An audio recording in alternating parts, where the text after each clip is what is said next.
My father suffered a cerebral infarction requiring 140,000 yuan for emergency treatment. My husband only provided 14,000 yuan, coldly watching as I knelt and begged. Now, my father-in-law has late-stage lung cancer and urgently needs 500,000 yuan to save his life.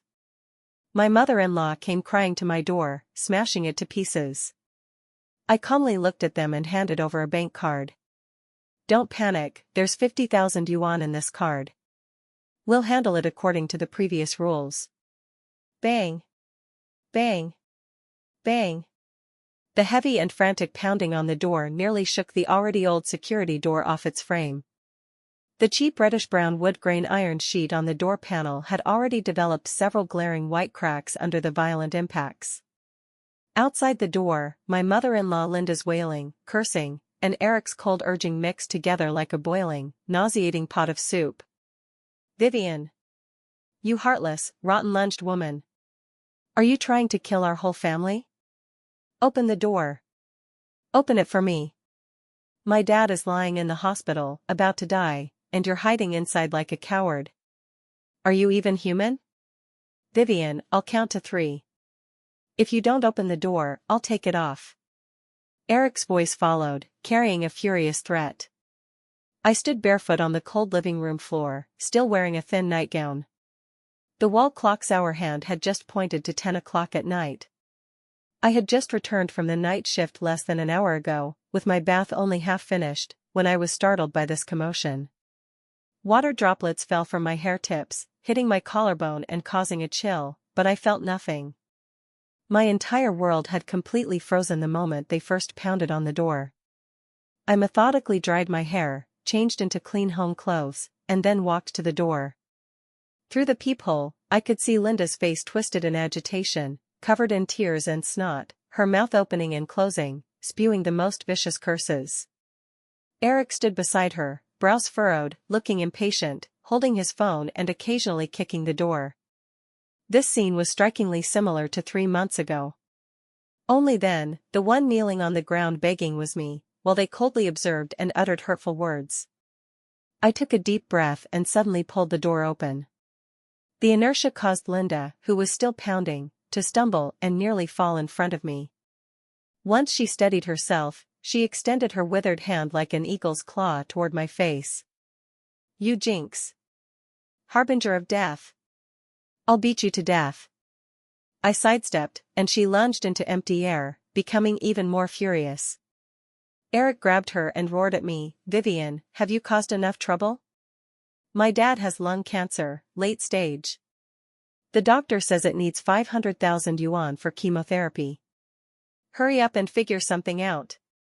His tone was not one of discussion but command, as if I were an erring subordinate and he the superior judge. Linda, held by him, continued to cry relentlessly, 500,000 yuan. Where can our family get 500,000 yuan? If something happens to his dad, I won't live either. Vivian, did you hear me?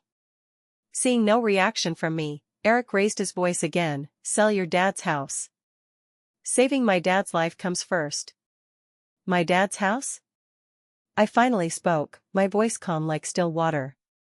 That house was my parents' lifelong effort and now my father's only shelter. In my mind, uncontrollably flashed back to that afternoon 3 months ago. In the hospital's stark white corridors, the smell of disinfectant permeated the air. My father lay in the ICU, the doctor holding the critical illness notice, telling me immediate surgery was needed, costing 140,000 yuan. I knelt in front of the ATM, looking at the balance of only 20,000 yuan, trembling in despair. I called Eric, and he arrived leisurely after half an hour. Like grasping the last straw, I knelt before him, pulling his pant leg, crying and begging. Eric, please, save my dad. We're short by 120,000 yuan. Let's think of a way, we can definitely gather it. He looked down at me, his eyes showing no pity, only annoyance and calculation. He pulled a card from his wallet and threw it on the ground in front of me. There's 14,000 yuan in the card, which is 1/10 of our family's current savings. Vivian, we've only been married for 2 years, we have no obligation to support your father in his old age or see him through death. Providing this money is already the utmost benevolence. Whether your dad lives or dies, to put it bluntly, what does it have to do with our family? Don't embarrass yourself here, figure it out yourself. After saying that, he turned and left, leaving me kneeling on the cold tiles, crying until I lost my voice. My dignity, my father's life, in his eyes, were worth only 14,000 yuan. That day, my heart died. At this moment, looking at Eric and Linda's anxious yet entitled faces, a strange, vengeful pleasure arose from the dead ruins in my heart. I said nothing and turned to walk into the bedroom. Eric and Linda thought I had softened, their faces immediately showing triumph. Linda stopped wailing, tidied her disheveled hair, and straightened her back. Eric followed in, surveying the bedroom he once lived in, his eyes full of criticism and urging. I ignored them, went straight to the dressing table, and took a bank card from the bottom drawer. I walked back to the living room and handed the card to Linda. "There's money in here." I looked into her eyes and said slowly. Linda's triumphant expression instantly grew, and she snatched the card, as if afraid I would change my mind. "At least you have some conscience," she muttered. Eric also breathed a sigh of relief, his tone softening. "What's the password? How much is in it?" I calmly spoke, my voice not loud but clearly reaching each of their ears. "There's 50,000 yuan in the card, the password is your birthday." The air instantly froze. Eric's expression shifted from triumph to doubt, then disbelief, and finally to overwhelming anger. 50,000? He screamed, his voice changing pitch. "Vivian. My dad needs 500,000 yuan to save his life, and you're giving me 50,000? Are you dismissing a beggar?" His face flushed red, veins bulging on his forehead, like a beast ready to devour. I quietly watched him, observing his ugly face, and said word by word, "Your dad needs 500,000, I give 50,000. My dad needed 140,000, you gave 14,000. Eric, I've calculated it clearly. I'm completely following your family's rules, no more, no less, exactly 1/10. As my words fell, the living room was deathly silent. Linda held the card, her hands stiff in midair, her face drained of all color. Eric's eyes widened, his mouth open, but he couldn't say a word. Looking at their stunned, angry, humiliated yet irrefutable expressions, the pent-up resentment in my chest for 3 months finally released its first breath. It felt so good. "Vivian, you're fucking crazy." After the brief silence, Eric finally exploded, charging at me like an enraged bull, roaring. "We're husband and wife. Your money is my money. Hand over the other cards." His target was my wallet on the sofa. I was prepared. As he charged, I quickly stepped back, grabbed the glass on the coffee table, and without hesitation smashed it on the floor by his feet. Crack! The sound of glass shattering was crisp and piercing, fragments scattering. Eric's steps halted abruptly, he looked down at the chilling glass shards by his feet, and when he looked up at me, his eyes held fear. I held my phone, looking at him with cold eyes. "Eric, try it?" At this moment, I was unnaturally calm, but I knew my gaze must be terrifying, that of a beast cornered, ready to perish with the hunter. "Rebellion! Rebellion! This is outrageous." Mother-in-law Linda reacted and immediately started throwing a tantrum. She sat on the ground, slapping her thighs and wailing, "No justice. The daughter-in-law is forcing her in-laws to death. Everyone come see, this woman is vicious-hearted, leaving us no way to live." While crying, she incited Eric, "Why waste words on her? Hit her. If she doesn't give money, we'll stay here until death. See how she faces people later." "Stay?" I sneered and raised my phone. I pressed play. "Whether your dad lives or dies, to put it bluntly, what does it have to do with our family?" Eric's cold and harsh voice clearly came from the phone speaker, echoing in the silent living room. This was what he said when I called him desperately on the day my father was hospitalized. At the time, my phone was on speaker, and I silently saved this recording. I thought it would rot in my phone, becoming a lifelong nightmare I couldn't escape. Unexpectedly, today it became my weapon for counterattack. Eric's face instantly turned as pale as paper. The anger in his eyes was replaced by panic and shame. He jumped like a cat whose tail was stepped on, reaching to grab my phone. "Vivian, you dare." I deftly dodged, my fingers quickly tapping the screen, pressing send. In a WeChat group called Loving Family, I steadily sent this recording. The group included in-laws, Eric, and his sister Kelly, who married far away and only said sarcastic things in the group. I could imagine Kelly's wonderful expression when she played the voice message. "You." Eric trembled with anger but was helpless against me. I didn't stop, swiped to the phone album, and showed him a screenshot. "We've been married for 2 years, your salary card has always been kept by your mom, saying it's to save for you.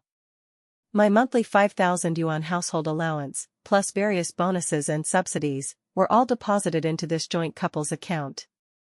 This card was agreed to be for our little family, for future children. Originally, there should be 100,000 yuan in it." Pointing to the glaring balance on the screenshot, my voice grew colder. "Now, tell me, why is there only 20,000 left? Where are the other 80,000? Eric's eyes began to dodge, stammering without words. What I? Mother-in-law Linda leaped up from the ground like a hen protecting her chick, hands on hips, interrupting. "Your sister-in-law is dating, and the in-laws want to see the dowry, we have to support her appearance. I took 80,000 yuan to buy her a car, to give her face in her in-laws' home, what's wrong with that? That's your sister-in-law. She's family. As her sister-in-law, you're quibbling over this money? Do you have any humanity?" "Oh?" I laughed as if hearing the biggest joke. "Humanity? Taking money to save my dad's life to buy your daughter a car for face, that's humanity? Your family is truly filial in a unique way." My words were like a knife, precisely piercing their last fig leaf. Linda's face turned liver red, but she still argued stubbornly, "How can that be the same? Your dad is a bottomless pit. Kelly is the face of our Sioux family." Enough. I didn't want to continue this meaningless debate. In front of their stunned faces, I opened the mobile banking app, fingers flying. Enter password, select transfer, input another account they never knew, click maximum amount. Within seconds, the remaining 20,000 yuan in that joint card, along with my just deposited salary from my payroll card, were all transferred clean. After doing all this, I pulled out the now empty joint card from my wallet and threw it at Eric's feet like trash. "From today on, you won't touch a cent of my money. If you want to save your dad, figure it out yourself. This marriage, we're divorcing for sure." After saying that, I didn't look at them again, turned into the bedroom, slammed the door with a bang, and locked it. Outside the door was Linda's even more frantic cursing and Eric's furious pounding. I leaned against the cold door panel, my body slightly trembling, not from fear, but from the shudder of a long-suppressed outburst. The feeling of tearing off the mask was fucking great. My counterattack had just begun. Eric and Linda eventually left dejectedly. Probably my resoluteness made them realize that further would gain them no benefits. Before leaving, Linda threw down harsh words. "Vivian, you wait. You're unkind, don't blame us for being unjust. There will be a time when you beg us." Through the door, I coldly replied, "I'm waiting." The following days, the house was unusually quiet. I thought they would think of other ways, but unexpectedly, they still targeted me, just in a more circuitous manner. On Monday morning, right after the morning meeting, Amy from the nurse station ran over, gossiping. "Head nurse, your mother-in-law and husband came, bringing your father-in-law. They just completed admission procedures, in bed 12 of our department." My hand holding the water cup paused, then returned to normal. "Got it. Head nurse, your mother-in-law can really yell." Amy lowered her voice. "Earlier in the corridor, she told everyone her daughter-in-law is our cardiothoracic surgery's top head nurse, asking us to take good care." I tugged at the corner of my mouth, showing a cold smile. "Take care? Of course, I'll take care." I put down the water cup, picked up the medical record folder, and walked toward bed 12. Before reaching the ward door, I heard Linda's loud voice from inside. Doctor, let me tell you, my daughter-in-law is the head nurse here, named Vivian. We're not outsiders, you have to give us the best medicine and arrange the best experts. The on-duty Dr. James in the ward looked helpless being pestered by her. Seeing me approach, he looked like he saw a savior. Head nurse Vivian, you're here. All eyes in the ward turned to me uniformly. Linda saw me, immediately piled on a hypocritical smile, warmly approached to pull my hand. Vivian, you're here. Quick, tell Dr. James to let your father-in-law stay in a single room, this triple room is too noisy, affecting rest. I expressionlessly avoided her hand, my gaze falling on the emaciated man on the bed. That was my father-in-law, George. He looked 10 years older than last time, his breathing heavy with wheezing, looking at me with a gaze mixed with plea and scrutiny. I ignored Linda, went straight to Dr. James, took the medical record from him. Dr. James, this is the patient in bed 12? My tone was businesslike, as if discussing a complete stranger. Dr. James was stunned for a moment, then cooperatively nodded, yes, head nurse Vivian. Patient George, diagnosed with late-stage lung cancer with mediastinal lymph node metastasis, vital signs are currently stable. Okay. I nodded, scanned the records in the medical file, then looked at Linda and Eric. According to hospital regulations, beds are uniformly assigned by the nurse station, currently no single rooms. If you have special needs, register at the nurse station, we'll notify an order when available. My voice wasn't loud, but clear enough for everyone in the ward to hear. Linda's smile froze on her face. Vivian, what do you mean? We. Also, I interrupted her, continuing in that emotionless tone, all treatment plans and medications are decided by the attending doctor based on the patient's condition and family's financial situation. Our hospital handles everything by the rules. After saying that, I returned the medical folder to Dr. James, nodded to him, Dr. James, thank you, communicate any situations at any time. Then, I turned and left without looking back. Behind me came Linda's voice suppressing anger, Vivian. You. Not long after, Linda wanted to cut in line to take father-in-law for enhanced CT. The nurse in charge of numbering was a new intern, flustered by her yelling. I happened to pass by, went straight over, and said to the intern, follow the numbering order, anyone who doesn't comply, note their name, cancel today's examination qualification. Then, looking at Linda, I calmly added, if there's any more behavior disturbing normal medical order, I'll call security directly. Linda shivered under my cold gaze, ultimately didn't dare to make more trouble, and sullenly took father-in-law back to the end of the line. In the afternoon, Eric came to find me. He blocked my office door, his face piled with an ingratiating smile I'd never seen. Vivian, still angry? We're family, don't be like this. He tried to pull my hand, but I sidestepped. If there's something, say it, I have a lot of work. I leaned on the doorframe, arms crossed, coldly looking at him. His smile stiffened, then he lowered his posture again. Vivian, look, my dad's illness. The doctor says there's an imported targeted drug that's very effective, but it's too expensive, and insurance doesn't cover it. Can you talk to the doctor, or use your internal staff identity to think of a way to make it cheaper? Looking at him, I suddenly found it ridiculous. When my dad was on the brink of death, he didn't even think of gathering money. Now his dad is sick, he remembers my internal staff identity, my connections. Truly a thorough selfish bastard. I picked up father-in-law's medical record from the desk, flipped to the latest page, and explained formulaically, all drug procurement and pricing are uniformly managed by the hospital pharmacy department, no one has the authority to discount. As for the medication plan, the attending doctor will give the most professional advice.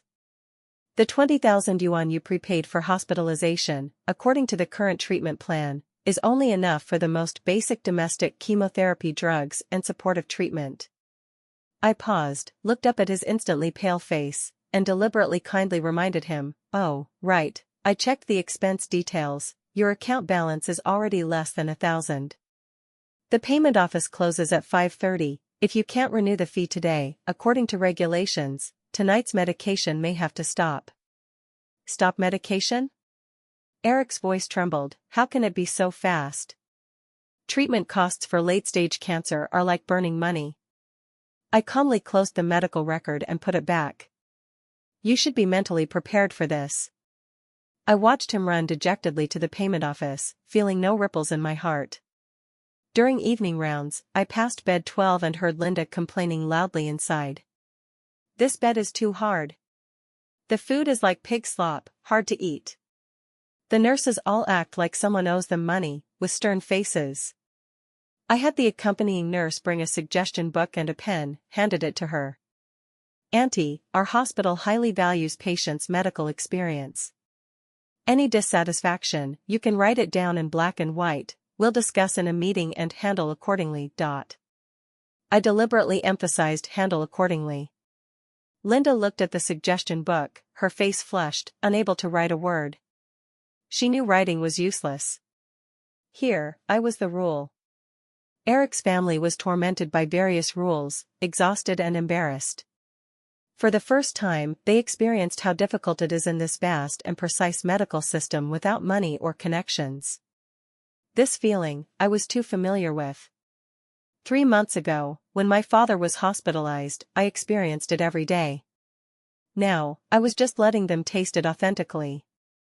Father-in-law's condition didn't improve at all due to my special care.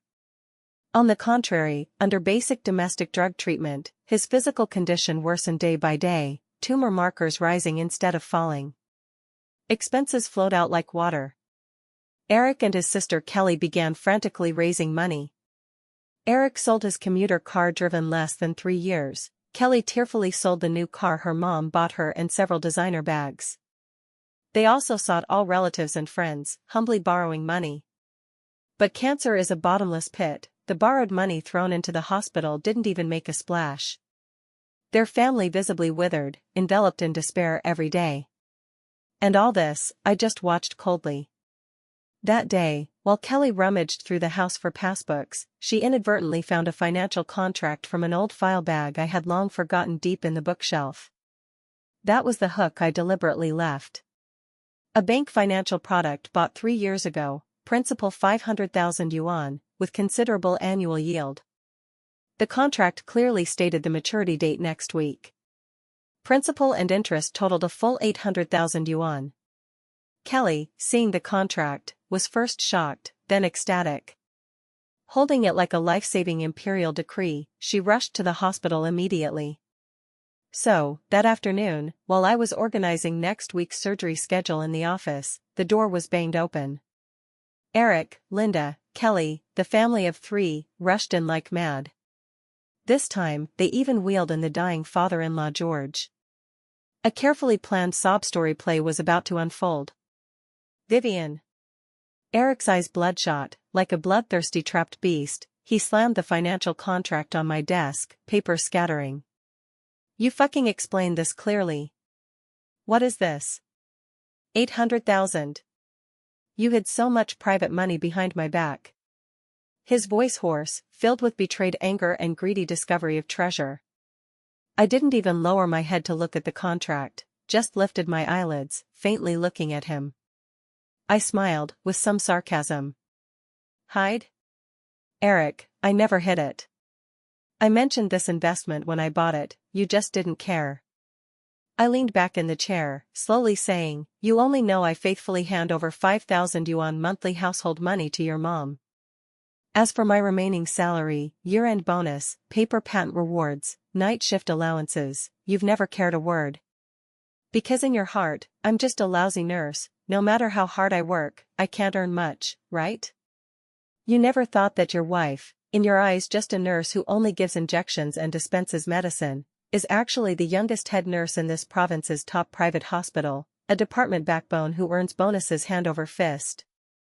Each of my words was like a slap, fiercely hitting Eric's face. His complexion turned from red to white, then to green, a spectacular display. I stood up, looking down at their family. This money was earned through my own professional knowledge and hard work. Part as bonuses accumulated over years of work, part as patent rewards from published papers, and part as personal investment from money my parents left me.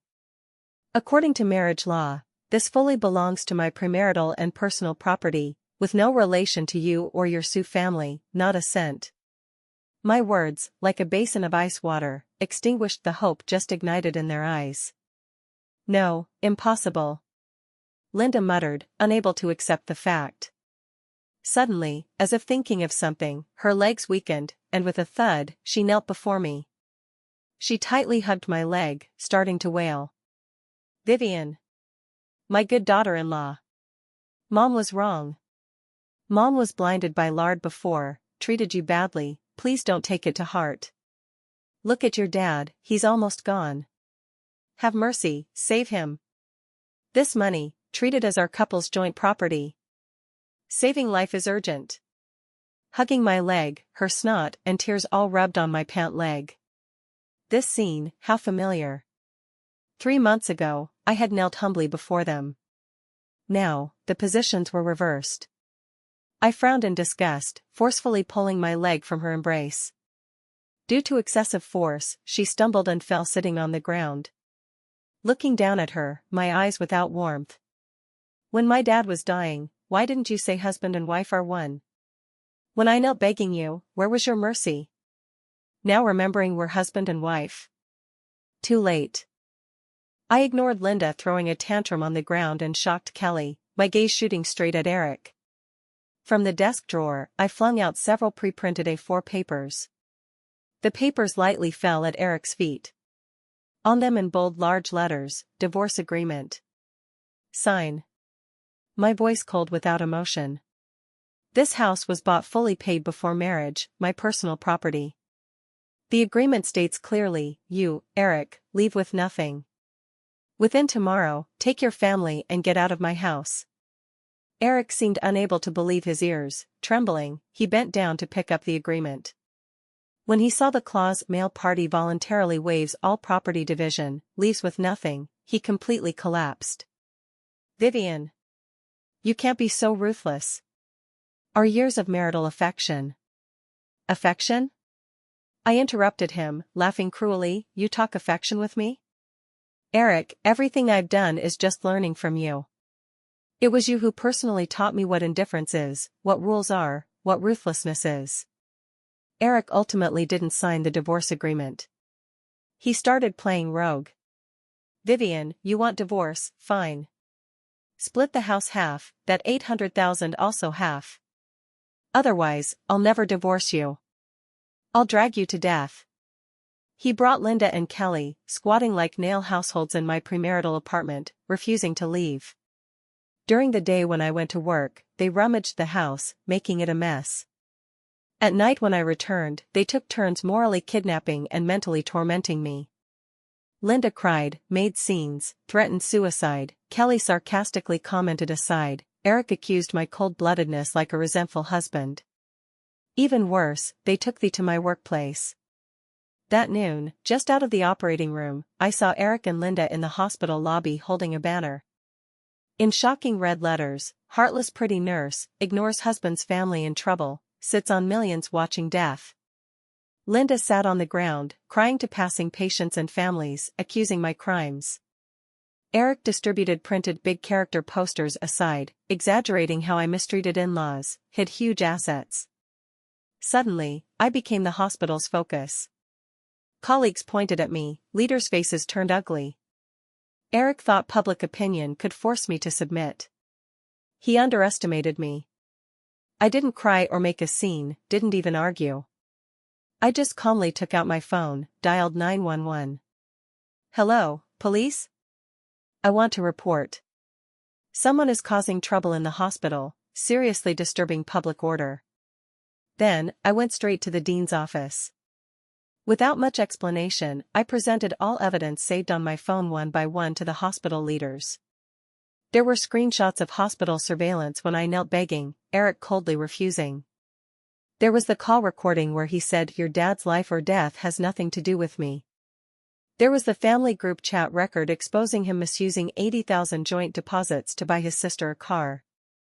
And photos of them now illegally holding banner in the lobby, disturbing order.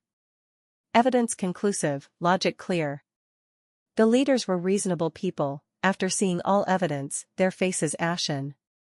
They immediately called the hospital security department. When police arrived, security had controlled the still tantruming Eric and Linda. Under hundreds of hospital onlookers, they were taken away for causing trouble, administrative detention for 5 days. When Eric was dragged out the hospital gate by 2 security guards, his face pale, utterly disgraced. He probably never thought I'd use such a clean way to make him lose more than he gained. Just when I thought I could have a few quiet days to focus on divorce matters, an unexpected person came to the door. It was a weekend afternoon. I was cleaning the room messed by Eric and them. The doorbell rang. Thinking it was Eric and them entangling again, I impatiently opened the door, but saw a strange young girl. She looked about 23 or 4, with exquisite makeup, wearing a tight dress, slightly bulging abdomen, holding a latest luxury bag. "You're Vivian?" She sized me up, her eyes with undisguised provocation and superiority. "Who are you looking for?" I frowned. "I'm looking for Eric." Saying that, she squeezed into my home, familiarly sat on the sofa. "I'm his girlfriend, name's Chloe." My mind buzzed. "Girlfriend?" Chloe seemed satisfied with my shock. She slowly took out an ultrasound sheet from her bag, slapped it on the coffee table. "I'm pregnant, 10 weeks, Eric's. Doctor says it's a boy." She looked at me smugly, like a peacock showing off trophies. I instantly realized. The missing 80,000 joint deposits weren't for Kelly's car. Or rather, not all. Most was spent on this Mistress Chloe. No wonder Eric refused to leave with nothing. He probably wanted to use property divided from me to support his new love and future son. At that moment, Linda, just released after 5 days detention, entered with groceries. Seeing Chloe at home, she was stunned, then cursed, "You shameless vixen. How did you find here? Trying to extort our family money?" Chloe wasn't afraid at all, shoving the pregnancy test sheet in her face. "Auntie, look clearly, I'm carrying your family's seed, Eric's son. He promised me, we'll divorce this old woman immediately, then marry me." Linda saw the male mark on the ultrasound, her eyes straightened instantly. Her patriarchal thinking was ingrained. 1 second glaring at Chloe, the next, her attitude turned 180 degrees. She carefully supported Chloe, her face blooming in smile. "Oh. My big grandson. Quick, sit properly, don't disturb the fetal chi." Her glare at me instantly filled with disdain and contempt. "Vivian, you heard? Our Sioux family has an heir. You barren hen, hurry divorce our Eric, don't occupy the latrine without shitting." Watching this absurd farce, my heart had no pain of betrayal, only an urge to laugh. Truly a family, equally selfish, equally callous. I decided to turn the tables. Covering my chest, showing a heartbroken expression, voice trembling, fine, Eric, you did this behind my back. Since you treat me like this, I have nothing to linger for. I'll fulfill you." I turned back to the room, took out the divorce agreement, and devastatedly added a clause: male party voluntarily waives all property as compensation for female party's mental damage. I slammed the agreement on the coffee table. "Where's Eric? Get him here now to sign. I don't want to see your family for another minute." Chloe, hearing I agreed to him leaving with nothing, was immediately overjoyed. She didn't want to bear property division lawsuits with Eric, she just wanted to ascend quickly, become the legitimate wife. She immediately took out her phone, called Eric. "Eric. Your wife agreed to divorce, and you leave with nothing. Hurry over and sign. If not, I'll go to your company and make a scene, ruin you." On the other end, Eric, just out of detention, still racking his brains on how to deal with me, received double pressure from mistress and own mom. One side illusory half property, the other readily available big fat grandson. Linda cried on the phone, urging her son to come sign quickly, not miss her big grandson. Chloe screamed aside, threatening mutual destruction if not coming. At this moment, my enemies formed the strongest alliance for their respective interests. An hour later, Eric appeared at the door. Looking at me, his eyes complex, guilt, reluctance, but mostly helplessness of being cornered. Under Linda and Chloe's urging and supervision left and right, he finally gritted his teeth and signed his name on the leave with nothing divorce agreement. Looking at those three characters, my heart was calm. The divorce problem troubling me for days was solved effortlessly by a sudden mistress. Truly ironic. Take your time, no see off. Holding the glaring red divorce certificate, standing at the Civil Affairs Bureau door, I gave a sincere smile to the ashen-faced Eric family. Chloe impatiently linked Eric's arm, like a victor, arrogantly glancing at me. Linda joyfully stroked Chloe's belly, as if already seeing her big fat grandson. They probably thought divorce was just the start. Next was legitimately moving into my house, waiting for my $800,000 investment to mature, then finding ways to share a portion. They were too naive. The day after getting the divorce certificate, I took a day off. First thing, went to the real estate trading center, handled various property information changes, ensuring the house legally had no ties to Eric. Second, contacted the best locksmith, changed home to highest level security door lock. Third, contacted housekeeping company, packed all Eric and Linda's things into several large black garbage bags, piled beside the apartment building's trash bin. After all this, I ordered a sumptuous takeout for myself, sat in the clean living room, enjoying long-lost peace. In the evening, my phone rang. It was Eric. "Vivian. What do you mean? Why change the door lock? What about me, Chloe, and my mom's luggage? Where did you throw our things?" He roared furiously on the phone. I slowly sipped soup, calmly replying, "Eric, we're divorced. That house is my premarital property, you have no right to live there anymore. As for your things, aren't they just trash in your eyes? I helped throw them, no thanks needed." "You." He was too angry to speak. "Oh, right," I added, "that $800,000 investment matured today. But this money is now in my personal new account, no relation to you, not a dime. Advise you not to eye it anymore." Hanging up, I felt refreshed.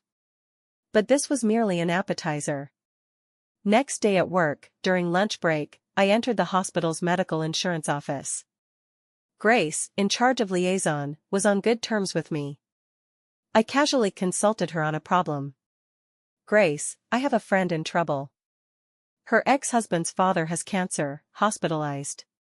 But her ex clearly can pay medical fees, has company shares etc., yet maliciously delays payment, sells misery everywhere, trying to scam insurance and crowdfunding. In this case, does our insurance side have any special audit process?" Grace was warm-hearted, immediately angry upon hearing. "Such people exist? Isn't this insurance fraud? Too hateful." She operated the computer right away. "Tell me your friend's ex-father-in-law's name and hospitalization number, I'll check. For such suspected fraud with payment ability but malicious arrears, we have special investigation process. All reimbursements will be temporarily frozen, requiring detailed income proof, asset proof, will joint check with banks, industry/commerce, audit process becomes extremely cumbersome and long." "Okay, Grace, thank you so much." I gratefully noted every word she said. In the afternoon, I received Kelly's call. She cried on the phone. Hospital notified them, due to account anomaly, father-in-law's insurance reimbursement frozen, all fees self-paid, previous arrears must be cleared immediately, or medication stopped or even discharged. While listening to her sobs, I calmly pruned the pothose on my desk. Is that so? That's really bad. Meanwhile, a post titled "A Woman Whose Life Was Ruined by a Phoenix Man and Vampire In-Laws" began fermenting on several local famous forums and Weibo Big V accounts. The poster claimed to be top head nurse Vivian's best friend. The post detailed my father's serious illness, how Eric only gave 1/10, coldly watched. It also narrated after his father got sick, how their family forced me to sell house, made trouble at my unit, after divorce still wanted to occupy my property. The post attached all evidence, Eric's indifferent recording, family group chat screenshots, photos of him holding banner in hospital, leave with nothing divorce agreement. The most explosive was the anonymous reveal of Eric's marital affair causing mistress pregnancy, even posting HD photos from my door surveillance when Chloe was triumphant at my home. One stone stirred thousand waves. Eric family's previous online crowdfunding link for fundraising was dug out by angry netizens. Comment section instantly cursed with tens of thousands. Pa. Has money to buy bags for mistress, makes wife sell house to save dad? What trash man? Such people dare fundraise? Wish your family explodes on spot. Platform seal this scammer quick. Don't chill real needy hearts. Soon, the fundraising link was forcibly closed by officials due to excessive reports. Eric family's names became synonyms for shameless and selfish online. They wanted to transfer hospital, escape this face-losing place. After learning, I specially went to the ward to visit. I kindly told them, Uncle George now, lung infection severe, vital signs very unstable. Long-distance transfer risk extremely high, frankly, any responsible hospital won't easily accept such patient. My words completely cut off their retreat. Trapped in the hospital cage, money depleted day by day. Hope eroded bit by bit. Linda and Chloe, the two women once allied for big fat grandson, began fierce infighting over money issues. Chloe demanded Eric give remaining money for her prenatal checks, buy supplements. Linda cried to keep money for husband's painkillers. Home daily chaos, no peace. Soon after, Eric's company directly fired him due to adverse social impact from this online event. He was completely unemployed. While my life got better and better. My dad, under the best rehabilitator I hired, recovered very fast, already able to walk downstairs with crutches himself. Weekends, I took him to suburban parks for sun. I photographed him in wheelchair, behind full garden spring, face with long-lost smile. I posted the photo on Moments, caption, sunshine just right, everything getting better. I knew Eric's sister Kelly was still in my moments. Eric completely collapsed. Mistress Chloe, confirming he lost all value, no money, no house, no job, bearing infamy, decisively aborted the boy once seen by Linda as family hope. She took Eric's remaining deposits after selling car, blacklisted all his contacts, disappeared without trace. As if she never appeared. Father-in-law's condition worsened in intermittent treatment. Hospital issued several critical notices. Each thin paper like a boulder on Eric's back. Under huge pressure, this once arrogant man before me finally broke. He began frantically calling me, sending messages. Calls, I ignored all. Messages, glanced and deleted. Contents nothing but late, cheap repentances. Vivian, I was wrong, really wrong. I miss you, remember when we just married, you waited for me every night after work. I was truly possessed back then, I'm not human. Please, give me another chance, for the sake we once loved. Looking at these words, my heart had no waves, even found them laughable. People only cherish after losing. But his cherishing, to me, had no meaning anymore. That night, outside poured heavy rain. Eric came again. He didn't pound door or curse, just stood silently like a statue in the rain curtain downstairs. From curtain gap, I watched him. Soaked through, hair plastered to forehead, rainwater flowing down his gaunt cheeks, indistinguishable from tears. His once straight posture now hunched, appearing so wretched, so pitiful. But my heart was hard as stone. He stood downstairs all night. Next morning, as I went out to work, he staggered over, blocking me. He had high fever, lips cracked, eyes bloodshot, haggard like a vagrant. Vivian. His voice hoarse, with heavy nasal tone. I looked at him expressionlessly, waiting for him to continue. Vivian, I was wrong, really wrong. With a thud, he knelt before me. The man who once made me kneel now knelt before me. He cried like a child, tears and snot flowing. My dad, he's almost gone, doctor says, just these days. I have nothing left, no job, no money, no home. I beg you, give me another chance, let's remarry, okay? I swear, I'll treat you well from now on, and your dad. I'll be your ox and horse. Hugging my leg, just like I hugged his back then. Karma turns precisely. I quietly watched him, this once familiar humble appearance, but my heart was dead silent indifference. I slowly spoke, voice terrifyingly calm. Eric, do you know? 3 months ago, the day my dad was pushed into or for cerebral infarction rescue, doctor told me, 10 minutes later, even immortals couldn't save. In that life and death 10 minutes, what was I thinking? Eric was stunned, lifted head, blankly looking at me. I bent down, close to his ear, in voice only we could hear, word by word, I was thinking, if my dad is gone, I'd go to kitchen take the sharpest boning knife. Kill you, kill your mom. Then, suicide. My tone was flat, like saying something unrelated to me. But each word carried cold, bone-piercing hatred. Eric stiffened, pupils contracting sharply. He looked at me incredulously, as if seeing me for the first time.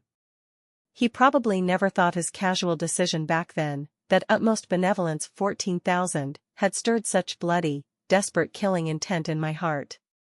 He was stunned, for the first time truly realizing how much harm he caused me and my family. That harm couldn't be erased by I was wrong or a nightess. It was hatred engraved in bones. I straightened, stepped back, distancing. Looking at him kneeling, dejected, I softly said, your repentance, too late. Also too cheap. After saying, I didn't look anymore, turned into elevator, pressed close door. Elevator door slowly closed, completely isolating his desperate face from my world. Eric's repentance didn't earn my forgiveness, instead plunging him deeper into despair. Watching father-in-law's days counting down, their family was at wit's end. At this time, mother-in-law Linda thought of her last move. Through a mutual distant relative, she arranged to meet me. Location was a noisy fast food restaurant. Days unseen, Linda seemed aged 20 years. Hair gray, eyes turbid, face full of deep wrinkles, former shrewishness and shrewdness replaced by end-of-road decadence. She ordered me a hot drink, face squeezing a smile uglier than cry. Vivian, Mom knows, you still hate us. I said nothing, just quietly watched, wanting to see what trick she still wanted. She rubbed hands, expression mysterious and struggling. Actually, there's something we've always hidden from you. George's illness isn't accidental. I raised eyebrow, interested. When young, he worked in a chemical factory. Factory good benefits, but heavy pollution. His lung disease is occupational from then. Back then, factory had incidents, later restructured and relocated, gave old employees two choices. Either take over 100,000 compensation, but sign agreement, future body problems unrelated to factory. Or, no compensation, but a replacement slot to city, solving urban hookup and job. Linda here, turbid eyes flashed light. We then, eyes full on Eric. He poor studies, lifetime no prospects in countryside. We thought, as long as he enters city, has iron rice bowl, our old couple's life worth it. So, George, he chose the second option. He signed the agreement, waived all claims, gave the only city entry chance to Eric. After saying, she looked expectantly at me, as if telling a great, tragic sacrifice. She thought this four-son touching story could move me, see their hardships, soften, change mind. But after hearing, I felt physiological nausea. What great sacrifice! This was clearly the world's most selfish, stupidest trade. For son's illusory future, unhesitatingly sacrifice husband's health, even his future life-saving money. This family's root was rotten from the start. Their values twisted to the bone. My heart had no sympathy, instead saw a new, more perfect revenge point. My face unchanged, even showed just right shock and moved.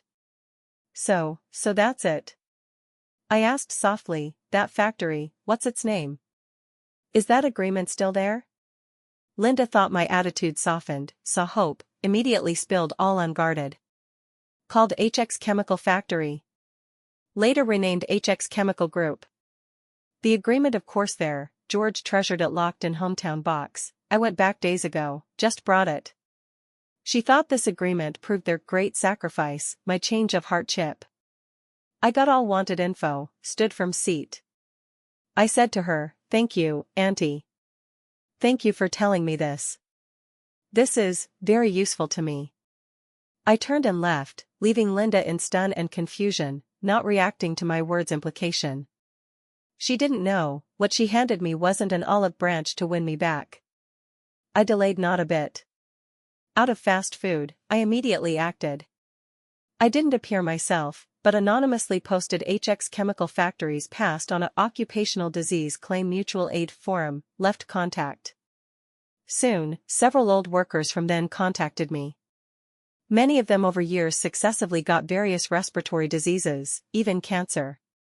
Because signed that agreement back then, they thought no claim right, could only struggle in poverty and illness. I recorded their situations one by one. Then, I self-paid for the industry's best administrative litigation lawyer. I gave him all info Linda told, and collected other victim workers' materials. Lawyer studied George's treasured waive claim agreement, gave an exciting conclusion. "Ms. Vivian, this agreement is legally invalid." Lawyer explained, according to Chinese law, employers' compensation responsibility for workers' occupational diseases is statutory mandatory, cannot be exempted or evaded by any agreement. This so-called waive claim agreement violates legal mandatory provisions, from signing moment, it's waste paper. Great. My mouth finally showed true smile. Next, I packaged all organized evidence, including father-in-law's records, that invalid agreement, other victims' materials and miserable status, sent to my university classmate. She now is the province's most influential social news column chief reporter. My classmate, after seeing all materials, indignant, immediately said would do a deep report. 3 days later, an article titled "Selling Father's Health for Son's Future?" The occupational disease sorrow behind an invalid agreement launched synchronously on TV and online. Report detailed HX Chemical Factories' history, interviewed several pain-afflicted victim workers, had lawyer interpret the agreement's invalidity legally. Report hid my father-in-law's real name but highlighted Eric replacing father slot for city work detail. Report out, public opinion uproar. If before, Eric family was just scum on family morals, then this time, they were nailed on legal and public moral judgment pillar. My God, for son's job slot, sell dad's life? Is this human? Such son exchanging father's health for work, dares cry poor online? Strongly demand pursue chemical factory and such conspirators legal responsibility. Online opinion storm, 10 times fiercer than last. HX Chemical Group, now City Star Enterprise, values image most.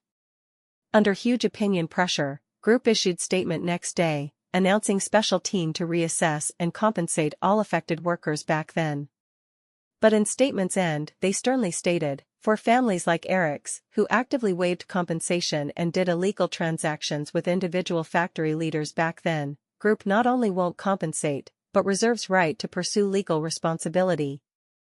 This statement was fatal blow to Eric family. Eric's iron rice bowl from replacement slot couldn't be kept due to this event. Unit dismissed him for personal history issues causing serious negative impact to unit. He might face relevant department's investigation and accountability for that dishonorable transaction back then. Mother-in-law Linda, seeing the statement on TV, went completely mad. She rushed to hospital, wanting to fight me desperately, but blocked by security outside. Through glass door, she roared and cursed at me. She couldn't understand how the huge secret she said to win me back became the death knell ending her family. Father-in-law George ultimately died. Without money to renew, stopping all targeted drugs and expensive treatments, he didn't make it through that winter. Due to owing hospital large fees, his funeral was extremely shabby and hasty. No decent farewell ceremony, only sparse relatives, and Eric, Linda's numb figures. I went. As ex-wife. I didn't approach, just had flower shop send a white wreath, quietly placed in corner. On the wreath's elegy, for words I wrote, "Safe journey." Linda saw me, rushed like mad. Eyes blood red, hair disheveled, like a ghost from hell. Vivian. You poisonous woman. You executioner. You killed my husband. Satisfied? She roared, extending nails to scratch my face, but held tightly by relatives nearby. Looking at her, face expressionless, I faintly said, "Who killed him wasn't me, but yourselves. It was you 30 years ago, for Eric's so-called future, personally buried thee. It was you 3 months ago, when my dad was on the line, set the rules. My words stopped Linda's wailing abruptly. She was stunned, as if all strength drained, limp in relatives' arms. Eric slowly walked before me. Emaciated, out of shape, sunken eyes, gaze empty like soulless puppet. Looking at me, voice hoarse like sandpaper rubbing. Satisfied? Family ruined, people dead, is this the result you wanted? I finally looked him in the eye, staring at those eyes I once loved and hated. I never wanted this result. From start to end, I wanted only my dad alive. It was you all, who personally blocked all paths. I paused, word by word, clearly presenting this revenge's logical loop before him. Eric, back then under your mom's instigation, when you pulled that card from wallet, threw me 14,000, you should have thought. Once rules set, they apply to all. After saying, I didn't look anymore, turned and left. I didn't look back. I could hear behind Eric's uncontrollable, desperate cries, and Linda's intermittent, vicious curses. 1 year later. In city center's most upscale office building, my WQ Family Care Center officially opened. Relying on years of connections and top professional skills from top hospital, the center specializes in high-end, professional home care for severe and post-op patients. I invested all $800,000 from that product into this career I love. Open less than half year, center gained fame in industry, business growing daily, rave reviews. My dad's body, under my careful care, fully recovered. His daily greatest joy now is coming to my office, helping manage plants, then brewing tea, wearing reading glasses to read books and papers. Smiles on face more than ever. I changed to a white SUV for myself. Weekends, no more exhausting night shifts. I'd take my dad to suburbs fishing, neighboring city C. At an industry exchange meeting, I met someone. He is a partner at a well-known law firm, gentle and elegant, with extraordinary conversation. Coincidentally, he was the lawyer who helped me handle the HX chemical incident back then. He admires my independence and resilience, and I also admire his professionalism and sense of justice. We started dating, eating out, watching movies, everything naturally progressed, coming to fruition. My social circle is no longer filled with work complaints and trivial daily life. Replaced by the thriving new career, warm travel photos with my father, and occasional flowers representing new romance. Every photo is filled with sunshine and hope. Former sister-in-law Kelly never deleted my WeChat. She probably wanted to see how miserable I'd be after losing their Sioux family. Instead, she saw a completely unfamiliar, radiant me.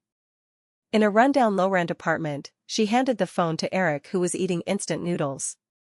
Eric looked at the photo of me with exquisite makeup, confident smile, successful career, then at his mother beside him with eyes full of venom, aged and haggard, and the less than 30 square meter, dim and damp rental room before him. The huge contrast made the instant noodle bowl in his hand drop with a clang to the ground. Soup and noodles spilled everywhere, like his current messy life. Regret, jealousy, reluctance, various emotions gnawed at his heart like venomous snakes. That late night, I received his last message. Vivian, I saw your care center, doing really well. Can I go there as a caregiver? I can do anything, not afraid of dirt or fatigue, as long as I can watch you from afar.